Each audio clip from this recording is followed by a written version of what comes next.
Hello दोस्तों, आपका स्वागत है आपके अपने YouTube चैनल भक्ति शक्ति 225 में। बिना देरी करते हुए वीडियो को शुरू करते हैं।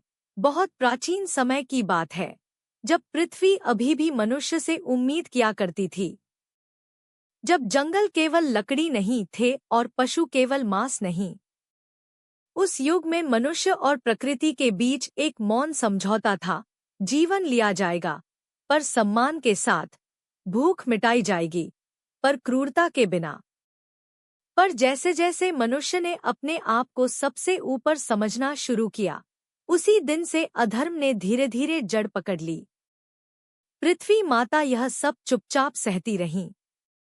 उनके आंचल पर हल चले, उनके वक्ष को चीर कर खदानें बनी, उनकी नदियों को बांध दिया गया, पर उन्होंने कुछ नहीं कहा। लेकिन जब प्राणों की हत्या उत्सव बन गई, जब जीवों की चीखें भोजन का स्वाद बढ़ाने लगी, तब पृथ्वी का धैर्य टूट गया। उस रात आकाश असामान्य रूप से भारी था। न तारे चमक रहे थे, न चंद्रमा शांति दे रहा था। कैलाश पर्वत पर महादेव समाधि में थे, पर ब्रह्मांड की पीड़ा उनसे छिपी नहीं रह सकती थी। पृथ्वी माता का विलाप किसी शब्द में नहीं था, वह अनुभूति थी। वह पीड़ा थी जो सीधे महादेव की चेतना तक पहुंची। महादेव ने नेत्र खोले। उनके चेहरे पर क्रोध नहीं था, पर करुणा इतनी गहरी थी कि स्वयं मृत्यु भी कांप जाए। पृथ्वी माता उनके सामने प्रकट हुई। उनका स्वर थरथरा रहा था। उन्होंने कहा कि मनुष्य अब भोजन के लिए नहीं मारता, वह स्वाद के लिए मारता है। वह प्राण लेने को अधिकार समझता है। वह यह भूल गया है कि हर जीव में वही चेतना है जो उसमें स्वयं है। महादेव ने कुछ क्षण मौन रखा। वह मौन दंड से भी भारी था। उन्होंने कहा कि वह स्वयं नीचे उतरेंगे, दंड देने नहीं, बल्कि कर्म को उसका सत्य दिखाने। क्योंकि महादेव कभी सीधे दंड नहीं देते, वह मनुष्य को उसके कर्म के सामने खड़ा कर देते हैं। उसी काल में आर्यावर्त में राजा मृगेंद्र का राज्य था। नाम उसका मृगेंद्र था, पर हृदय में मृग जैसी कोमलता नहीं थी। वह प्रतिदिन शिकार करता, पर भूख से नहीं। उसके लिए मांस शक्ति का प्रतीक था। जितना अधिक रक्त, उतनी अधिक सत्ता। उसके राजमहल में प्रतिदिन पशुओं की चीखें गूंजती और वह उन्हें संगीत समझकर भोजन करता। वह कहता कि देवता भी होंगे तो उसकी शक्ति से डरते होंगे। एक दिन एक बूढ़ा साधु उसके राज्य में आया। शरीर पर भस्म, आंखों में शांति और हाथ में केवल एक कमंडल। वह महल के द्वार पर बैठ गया। राजा ने उसे बुलवाया। साधु ने केवल इतना कहा कि भोजन वही पवित्र होता है जिसमें हिंसा के साथ अहंकार न जुड़ा हो। राजा हंसा। उसने कहा कि यदि देवता है तो सामने आकर रोके। उस रात महादेव ने उस राज्य में प्रवेश किया, साधु के वेश में। उन्होंने देखा एक कसाई जो पशु को मारते समय हंस रहा था। महादेव ने उससे पूछा, क्या तुझे दया नहीं आती? कसाई ने कहा, दया पेट नहीं भरती। अगले ही क्षण कसाई के हाथ कांपने लगे। वही भय, वही तड़प, वही असहायता उसने अपने भीतर महसूस की, जो वह वर्षों से दूसरों को देता आया था। वह रो पड़ा, पर तब बहुत देर हो चुकी थी। महादेव ने आगे बढ़कर एक शिकारी को देखा, जो गर्भवती हिरनी को मारकर गर्व कर रहा था। महादेव ने उसकी आंखों में देखा। उस शिकारी को उसी क्षण अपने गर्भ में जलता हुआ शूल महसूस हुआ। उसका हृदय भारी हो गया। उसे समझ आया कि प्राण लेना केवल शरीर का नहीं होता, वह चेतना को भी घायल करता है। राजा मृगेंद्र तक यह घटनाएं पहुंची। वह क्रोधित हुआ। उसने आदेश दिया कि उस साधु को पकड़कर मार दिया जाए। सैनिक पहुंचे, पर उनके हथियार कांपने लगे। साधु मुस्कुराया। उस मुस्कान में मृत्यु भी विनम्र हो जाए। राजा स्वयं सामने आया। उसने पूछा, तू कौन है? साधु ने कहा, मैं वही हूँ जो हर उस जीव में है जिसे तूने मारा है। राजा हंसना चाहता था, पर उसका कंठ सूख गया। उसी क्षण उसे अपने जीवन में मारे गए हर पशु की आंखें दिखने लगी। हर चीख, हर तड़प, हर भय। महादेव ने तब कहा, मांस खाना स्वयं पाप नहीं है, पर जब भोजन करुणा छोड़ दे, जब हत्या में आनंद हो, जब शक्ति का नशा प्राणों को कुचलने लगे, तब वह कर्म दंड बनकर लौटता है। राजा धरती पर गिर पड़ा। पहली बार उसे भय नहीं, पश्चाताप हुआ। यहीं से आरंभ होता है वास्तविक न्याय। दंड बाहर से नहीं आता, वह भीतर जन्म लेता है। महादेव ने उस रात पूरे राज्य को यह अनुभूति कराई कि हर प्राण का मूल्य है। कुछ लोग बदले, कुछ टूटे और कुछ हमेशा के लिए मौन हो गए।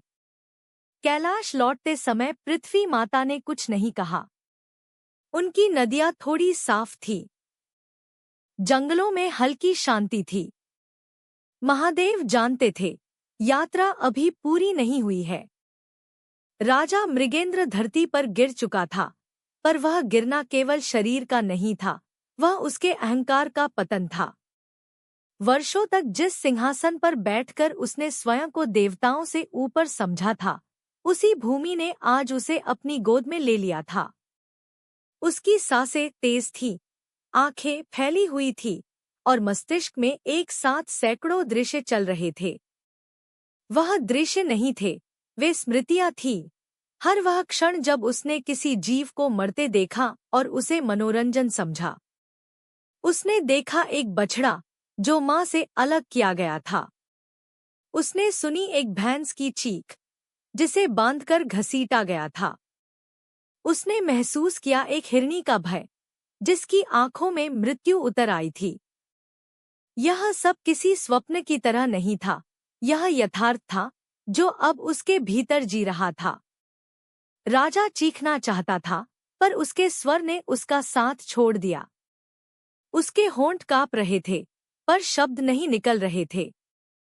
साधु वेश में खड़े महादेव उसे देख रहे थे। उनकी दृष्टि में क्रोध नहीं था, न ही दया का दिखावा। वह केवल सत्य था, नंगा, स्पष्ट और अटल। महादेव ने धीरे से कहा कि यह दंड नहीं है, यह केवल दर्पण है। मनुष्य जब तक अपने कर्मों को बाहर देखता है, तब तक वह स्वयं को निर्दोष मानता है। पर जब वही कर्म भीतर उतरते हैं, तब आत्मा कांप उठती है। राजा ने किसी तरह सिर उठाया। उसकी आंखों में आंसू थे, पर वे भय के नहीं थे। वे टूटने के आंसू थे। उसने कांपती आवाज में पूछा कि क्या अब उसके लिए कोई मार्ग शेष है। महादेव ने उत्तर दिया कि मार्ग हर जीव के लिए खुला होता है, पर उस पर चलने के लिए पहले यह स्वीकार करना पड़ता है कि हमने गलत किया है।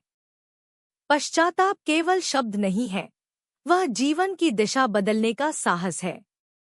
उसी समय दरबार के लोग, सैनिक, मंत्री और पुरोहित सब वहां खड़े थे। वे सब यह दृश्य देख रहे थे, पर उनके भीतर भी हलचल थी। कुछ के हृदय में भय था कि यदि राजा टूट सकता है, तो वे कौन हैं? कुछ के भीतर पहली बार यह प्रश्न उठा कि क्या वे भी दोषी हैं? क्योंकि वे भी तो उसी व्यवस्था का हिस्सा थे, जो हिंसा को उत्सव बनाती थी। राजा मृगेंद्र ने आदेश दिया कि उस दिन से राज्य में अनावश्यक वध बंद किया जाए। यह आदेश सुनने में सरल था, पर उसका पालन कठिन था। कसाई हंसे, शिकारी नाराज हुए, सैनिकों ने फुसफुसाहट की, क्योंकि जिनका जीवन ही हिंसा पर टिका हो, उन्हें करुणा बोझ लगती है। पर राजा ने पहली बार हठ नहीं, विनय दिखाई। उसने कहा कि यदि राज्य को बदलना है, तो पहले राजा को बदलना होगा। महादेव यह सब देख रहे थे। उन्हें ज्ञात था कि परिवर्तन एक दिन में नहीं होता। कर्म की गांठें जन्मों में बनती हैं, और उन्हें खोलने में समय लगता है। उसी रात महादेव ने राज्य के बाहर एक जंगल में विश्राम किया। वही जंगल, जहां वर्षों से शिकार होता आया था। रात को वहां सन्नाटा था, पर वह सन्नाटा शांति का नहीं था, वह भय का था। पशु अब भी मनुष्य की आहट से कांप जाते थे। महादेव ने उस जंगल में ध्यान किया। उनके ध्यान में केवल स्वयं नहीं थे, बल्कि वे सभी आत्माएं थीं, जो असमय मारी गई थी। वे सब प्रश्न नहीं कर रही थी, वे केवल मौन थी। और वह मौन ही सबसे बड़ा आरोप था। महादेव ने उसी ध्यान में एक संकल्प लिया कि वे केवल राजा को नहीं, पूरे समाज को उसके कर्मों का बोध कराएंगे। अगले दिन राज्य में एक विचित्र घटना हुई। जो कसाई वर्षों से पशुओं को मारते थे, उनके हाथ कांपने लगे। जो शिकारी तीर चलाने में निपुण थे, उनकी दृष्टि धुंधली होने लगी। कोई बाहरी रोग नहीं था, पर भीतर कुछ टूट रहा था। कुछ लोग इसे अभिशाप कहने लगे, कुछ ने देवताओं का क्रोध बताया। पर सत्य यह था कि पहली बार उनके भीतर दबा हुआ विवेक जाग रहा था। एक कसाई, जो कभी पशु की आंख में देखकर हंसता था, अब रात में सो नहीं पा रहा था। उसे सपनों में वही पशु दिखाई देते, जिनकी हत्या उसने की थी। वह जागकर रोने लगा। उसने पहली बार अपनी पत्नी से कहा कि वह यह काम छोड़ना चाहता है। पत्नी ने पहले विरोध किया, क्योंकि घर इसी से चलता था। पर जब उसने भी वही सपने देखे, तब वह चुप हो गई। यह परिवर्तन किसी आदेश से नहीं आया था, यह आत्मा के भीतर से आया था। पर हर मनुष्य ऐसा नहीं होता। कुछ लोग और अधिक कठोर हो गए। उन्होंने कहा कि यह सब भय फैलाने की चाल है। उन्होंने चोरी छिपे वध जारी रखा। उन्हीं में से एक था सेनापति कालकेतु। वह युद्ध और हिंसा को ही जीवन मानता था। उसके लिए करुणा दुर्बलता थी।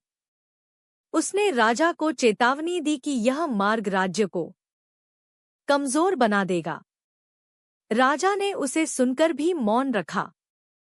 यही मौन कालकेतु के लिए अपमान बन गया। कालकेतु ने निश्चय किया कि वह स्वयं उस साधु का अंत करेगा, जिसे वह इन सब का कारण मानता था। उसने सैनिकों के साथ जंगल की ओर प्रस्थान किया। महादेव उस समय एक वृक्ष के नीचे बैठे थे। कालकेतु ने तीर चढ़ाया। उस क्षण समय जैसे रुक गया। तीर चला, पर वह महादेव तक पहुंचा ही नहीं। वह हवा में ही गिर गया। कालकेतु का हृदय धड़कने लगा। उसने दूसरी बार प्रयास किया। फिर वही हुआ। महादेव ने नेत्र खोले। उन्होंने कालकेतु को देखा। उन्होंने पूछा कि वह क्या खोज रहा है। कालकेतु ने क्रोध में कहा कि वह राज्य को बचा रहा है। महादेव ने शांत स्वर में कहा कि जो राज्य प्राणों पर खड़ा हो, वह बचाने योग्य नहीं होता। कालकेतु हंसा और बोला कि बिना भय के कोई शासन नहीं चलता। महादेव ने तब उसका हाथ पकड़ा। उस स्पर्श में कोई हिंसा नहीं थी, पर कालकेतु का शरीर कांप उठा। उसे उसी क्षण युद्धभूमियां दिखने लगीं। वह हर सैनिक, हर घोड़ा, हर हाथी जिसे उसने मरते देखा था, वह स्वयं को उनके स्थान पर महसूस करने लगा। उसकी छाती भारी हो गई। वह घुटनों पर गिर पड़ा। पहली बार उसे समझ आया कि भय देकर जो शक्ति मिलती है, वह अंततः स्वयं को ही खा जाती है। महादेव ने उसे छोड़ दिया। उन्होंने कहा कि वह जा सकता है, पर उसके भीतर जो जाग गया है, वह कभी नहीं सोएगा। कालकेतु उठकर चला गया, पर वह अब पहले जैसा नहीं था। उसके भीतर एक युद्ध चल रहा था, पुरानी क्रूरता और नई अनुभूति के बीच। राज्य धीरे धीरे बदल रहा था, पर पृथ्वी माता अभी भी पूर्ण शांति में नहीं थी। क्योंकि कुछ लोग खुले रूप से नहीं, छिपकर वही कर्म कर रहे थे। महादेव जानते थे कि सबसे कठिन परिवर्तन वह होता है, जो छिपे हुए अधर्म को उजागर करे। इसलिए उन्होंने अगला कदम उठाया। एक दिन राज्य में अकाल पड़ा। भोजन की कमी हुई। तब वही लोग, जो स्वाद के लिए मांस खाते थे, अब भूख से जूझने लगे। महादेव ने किसी को दंड नहीं दिया था, पर कर्म का चक्र घूम चुका था। जिन पशुओं को उन्होंने मारकर भविष्य की परवाह नहीं की थी, वही आज उनकी थाली में अनुपस्थित थे। यह अकाल प्रकृति का नहीं था, यह विवेक का था। राजा मृगेंद्र ने उस समय राज्य के भंडार खुलवा दिए। उसने कहा कि कोई भूखा न सोए। उसने स्वयं भी सादा भोजन किया। यह देख जनता का हृदय पिघलने लगा। पहली बार उन्होंने राजा को शासक नहीं, मनुष्य के रूप में देखा। यह परिवर्तन महादेव के लिए संकेत था कि बीज अंकुरित हो चुका है। रात को महादेव पुनः ध्यान में बैठे। पृथ्वी माता की पीड़ा अब कुछ कम थी, पर समाप्त नहीं। महादेव जानते थे कि यात्रा अभी अधूरी है, क्योंकि मांस केवल भोजन नहीं, वह मनुष्य के भीतर छिपी हिंसा का प्रतीक है। जब तक वह हिंसा रूप बदलकर जीवित है, तब तक कथा चलती रहेगी। कैलाश की ओर लौटते समय महादेव ने नंदी से कहा कि मनुष्य को दंड से नहीं, बोझ से बदला जा सकता है। पर हर मनुष्य बोझ स्वीकार नहीं करता। कुछ उसे चुनौती समझ लेते हैं। ऐसे ही लोगों के लिए कर्म का मार्ग कठोर हो जाता है। और इसी कठोर मार्ग पर अगला अध्याय लिखा जाना था, जहां केवल राजा या सैनिक नहीं, बल्कि एक पूरा नगर अपने कर्मों के सामने खड़ा होने वाला था। नगर का नाम था रौद्रपुर। नाम ही उसकी प्रकृति बता देता था। यह वही नगर था जहां सबसे अधिक कसाई रहते थे, जहां मांस केवल भोजन नहीं, बल्कि व्यापार, प्रतिष्ठा और पहचान था। राजा मृगेंद्र के आदेश वहां भी पहुंचे थे, पर उन आदेशों का स्वागत नहीं हुआ। लोगों ने बाहर से सहमति दिखाई, पर भीतर से वे हंस रहे थे। उनका कहना था कि राजा डर गया है, कोई साधु उसे भ्रमित कर गया है। वे सोचते थे कि यह सब कुछ समय की बात है, फिर सब पहले जैसा हो जाएगा। रौद्रपुर में एक बड़ा यज्ञ होने वाला था, पर वह यज्ञ देवताओं के लिए नहीं था, वह शक्ति प्रदर्शन का यज्ञ था। नगर के मुखिया ने घोषणा की कि इस यज्ञ में सैकड़ों पशुओं की बलि दी जाएगी ताकि नगर की समृद्धि बनी रहे। यह सुनकर कुछ लोगों के हृदय कांपे, पर अधिकतर ने तालियां बजाईं। उन्हें लगा कि यही धर्म है, यही परंपरा है। उसी दिन नगर में एक अजनबी पहुंचा। धूल से सना शरीर, साधारण वस्त्र और आंखों में ऐसी गहराई जैसे वह सब कुछ देख चुका हो। वह अजनबी महादेव थे, पर इस बार उन्होंने साधु का नहीं, एक सामान्य यात्री का रूप धारण किया था। वह सीधे नगर के बीच पहुंचे, जहां यज्ञ की तैयारी चल रही थी। पशु बांधे जा रहे थे। उनकी आंखों में भय था, पर किसी को वह भय दिखाई नहीं दे रहा था। महादेव एक पशु के पास रुके। उन्होंने उसके सिर पर हाथ रखा। वह पशु कांपना बंद कर शांत हो गया। यह दृश्य कुछ लोगों ने देखा। उन्होंने हंसकर कहा कि देखो, पशु भी समझ गया कि मरना ही उसका भाग्य है। महादेव ने कुछ नहीं कहा। वह जानते थे कि जब विवेक सोया हो, तब शब्द व्यर्थ होते हैं। यज्ञ की रात आई। अग्नि जली। मंत्र बोले गए, पर उन मंत्रों में श्रद्धा नहीं थी, केवल लालच था। पहला पशु जैसे ही मारा गया, उसी क्षण आकाश में बादल घिर आए। बिजली कड़की। लोगों ने इसे शुभ संकेत माना। उन्हें लगा देवता प्रसन्न है। पर महादेव जानते थे कि यह प्रकृति की चेतावनी है। धीरे धीरे बलि बढ़ती गई। रक्त बहने लगा। तभी अचानक एक अजीब घटना हुई। जिस व्यक्ति ने पशु को मारा, वही व्यक्ति अचानक चीख पड़ा। उसके हाथ से हथियार गिर गया। उसने अपने हाथों पर खून नहीं, आग महसूस की। वह जमीन पर गिर पड़ा और तड़पने लगा। लोग घबरा गए। किसी ने कहा कि यह देवता का क्रोध है, किसी ने कहा कि यह रोग है। पर महादेव चुपचाप सब देख रहे थे। एक एक करके कई कसाई ऐसे ही गिरने लगे। उन्हें वही पीड़ा महसूस होने लगी जो उन्होंने वर्षों तक दूसरों को दी थी। यह कोई बीमारी नहीं थी, यह कर्म का जागरण था। नगर में अफरातफरी मच गई। यज्ञ रुक गया। पशु छूटकर भागने लगे। पहली बार रौद्रपुर की गलियों में पशुओं की नहीं, मनुष्यों की चीखें गूंज रही थी। नगर के मुखिया ने क्रोध में आदेश दिया कि उस अजनबी को पकड़ो। उसे लगा कि यही सबका कारण है। सैनिक महादेव की ओर बढ़े, पर उनके कदम भारी हो गए। उनके भीतर भी वही दृश्य उभरने लगे, उनके किए गए अत्याचार, उनके द्वारा देखी गई हिंसा। वे रुक गए। किसी में आगे बढ़ने का साहस नहीं रहा। तभी महादेव ने बोलना शुरू किया। उनका स्वर ऊंचा नहीं था, पर वह पूरे नगर में गूंज गया। उन्होंने कहा कि यह दंड नहीं है, यह हिसाब है। मनुष्य सोचता है कि वह प्राण लेकर मुक्त हो जाता है, पर हर प्राण की स्मृति उसकी आत्मा में दर्ज हो जाती है।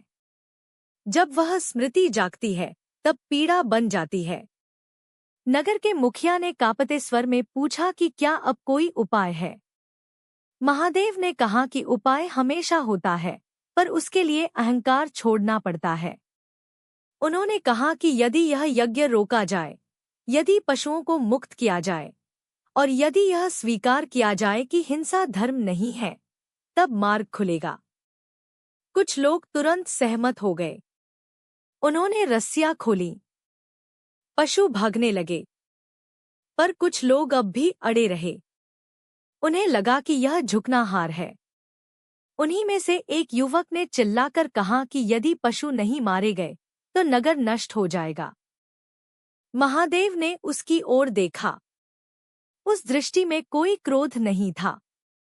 उन्होंने केवल इतना कहा कि जो भय से धर्म रचता है, वह स्वयं भय में जीता है। उसी क्षण उस युवक को अपने भविष्य का दृश्य दिखाई दिया। उसने देखा कि उसका जीवन हिंसा में ही बीतता है और अंत में वही हिंसा उसे निगल लेती है। वह रो पड़ा। उसने अपने हाथ जोड़ लिए। उसका अहंकार टूट गया। यही क्षण पूरे नगर के लिए निर्णायक बन गया। रौद्रपुर में पहली बार ऐसा हुआ कि एक यज्ञ अधूरा छोड़ दिया गया। पहली बार लोगों ने स्वीकार किया कि परंपरा भी गलत हो सकती है। यह स्वीकार करना सबसे कठिन था, क्योंकि इसका अर्थ था अपने पूर्वजों के कर्मों पर प्रश्न उठाना। पर महादेव जानते थे कि यही वास्तविक धर्म है, सत्य को स्वीकार करना, चाहे वह कितना ही असुविधाजनक क्यों न हो। उस रात नगर में कोई बलि नहीं हुई। लोग भूखे सोए, पर उनके भीतर एक अजीब शांति थी। यह शांति नई थी, अपरिचित थी, पर सच्ची थी। पृथ्वी माता ने उस रात राहत की सांस ली। उनकी पीड़ा थोड़ी और कम हुई। पर महादेव जानते थे कि यह अंत नहीं है, क्योंकि कुछ लोग ऐसे भी थे जो बाहर से बदले, पर भीतर से नहीं। वे सोच रहे थे कि यह सब दिखावा है, समय बीतने पर फिर सब सामान्य हो जाएगा। यही लोग सबसे खतरनाक होते हैं, क्योंकि वे अधर्म को छिपाकर जीते हैं। महादेव अब उन्हीं की ओर बढ़ रहे थे। उन्होंने नगर छोड़ दिया। कोई नहीं जानता था कि वह कहाँ गए, पर उनके जाने के बाद हर मनुष्य के भीतर एक प्रश्न छोड़ गए, क्या मैं सच में बदल गया हूँ या केवल डर गया हूँ? और यही प्रश्न अगले अध्याय की नींव बनने वाला था, जहां महादेव अंतिम बार मनुष्य को उसके ही भीतर खड़े होकर परखने वाले थे। महादेव रौद्रपुर से आगे बढ़ चुके थे, पर उनका प्रभाव वहां रुक नहीं गया था। नगर शांत था, पर वह शांति पूर्ण नहीं थी। कुछ लोग बदले थे, कुछ केवल डर गए थे, और कुछ ऐसे भी थे जिनके भीतर अधर्म अब और गहराई में छिप गया था। महादेव जानते थे कि बाहरी हिंसा को रोकना सरल है, पर भीतर की हिंसा को पहचानना कठिन। वहीं भीतर की हिंसा मनुष्य को बार बार पतन की ओर ले जाती है। महादेव अब ऐसे लोगों के बीच पहुंचे जो स्वयं को धर्मात्मा कहते थे। वे मांस नहीं खाते थे, पर दूसरों की पीड़ा से उन्हें कोई सरोकार नहीं था। वे कहते थे कि हम शुद्ध हैं, हम श्रेष्ठ हैं। महादेव ने देखा कि उनके भीतर भी वही अहंकार है जो कसाई के भीतर था, केवल उसका रूप अलग है। एक दिन महादेव एक ऐसे ही व्यक्ति के घर गए। उसने उन्हें भोजन कराया, पर उसके शब्दों में घृणा थी। उसने कहा कि जो मांस खाता है वह अधर्मी है, पर उसने यह नहीं देखा कि उसके अपने कर्मों में करुणा नहीं है। महादेव ने उसे कुछ नहीं कहा। रात को उस व्यक्ति ने स्वप्न देखा कि वह स्वयं एक पशु है जिसे समाज ने तिरस्कृत कर दिया है। वह चीखता है, पर कोई सुनता नहीं। वह जागा तो पसीने से तर था। उसे पहली बार समझ आया कि केवल भोजन नहीं, भावना भी पवित्र होनी चाहिए। मांस न खाना पुण्य नहीं, यदि हृदय में दया न हो। महादेव ने अनेक रूपों में मनुष्य को परखा। कहीं उन्होंने कसाई को बदला, कहीं राजा को झुकाया, कहीं धर्म के नाम पर अहंकार पालने वालों को आईना दिखाया। उन्होंने स्पष्ट कर दिया कि मांस खाना स्वयं में अंतिम पाप नहीं है, पर जब मनुष्य हिंसा में आनंद लेने लगे, जब वह प्राणों को तुच्छ समझे, जब वह स्वयं को सर्वोच्च मान ले, तब उसका पतन निश्चित है। धीरे धीरे वह समय आया जब महादेव ने पृथ्वी माता को पुकारा। पृथ्वी प्रकट हुई। इस बार उनके चेहरे पर उतनी पीड़ा नहीं थी। उन्होंने कहा कि मनुष्य पूरी तरह नहीं बदला, पर अब वह प्रश्न पूछने लगा है। अब वह यह सोचने लगा है कि उसका भोजन कहाँ से आता है, उसकी सुविधा किसकी कीमत पर है। यही प्रश्न परिवर्तन की शुरुआत है। महादेव ने कहा कि यही उनका उद्देश्य था। वह संसार को हिंसारहित नहीं बना सकते, क्योंकि कर्म स्वतंत्रता के साथ आते हैं, पर वह मनुष्य के भीतर विवेक जगा सकते हैं। जहाँ विवेक जाग जाता है, वहाँ दंड की आवश्यकता नहीं पड़ती। कैलाश लौटते समय नंदी ने पूछा कि क्या यह न्याय पूरा हुआ। महादेव ने कहा कि न्याय कभी पूरा नहीं होता, वह चलता रहता है। हर युग में, हर मनुष्य के भीतर जो करुणा चुनता है, वह स्वयं को बचा लेता है। जो क्रूरता चुनता है, वह अपने कर्मों से बंध जाता है। पृथ्वी शांत थी। नदियां बह रही थी। जंगल सांस ले रहे थे। कहीं कहीं अभी भी चीखें थी, पर अब उनके विरुद्ध प्रश्न भी थे। और यही प्रश्न महादेव की सबसे बड़ी विजय थी। महादेव ने अंत में केवल इतना कहा कि भोजन शरीर को पालता है, पर भावना आत्मा को। यदि आत्मा हिंसा से भरी हो, तो कोई भी भोजन शुद्ध नहीं। और यदि आत्मा करुणा से भरी हो, तो मनुष्य चाहे जहाँ हो, वह धर्म के मार्ग पर है। इतना कहकर महादेव अंतर्ध्यान हो गए, पर उनकी बात मनुष्य के भीतर रह गई। एक मौन चेतावनी, एक करुण आमंत्रण। वीडियो अगर अच्छी लगी हो तो चैनल को सब्सक्राइब करें और कमेंट में लिखें हर हर महादेव और बेल आइकन का बटन दबाना ना भूलें। हर हर महादेव।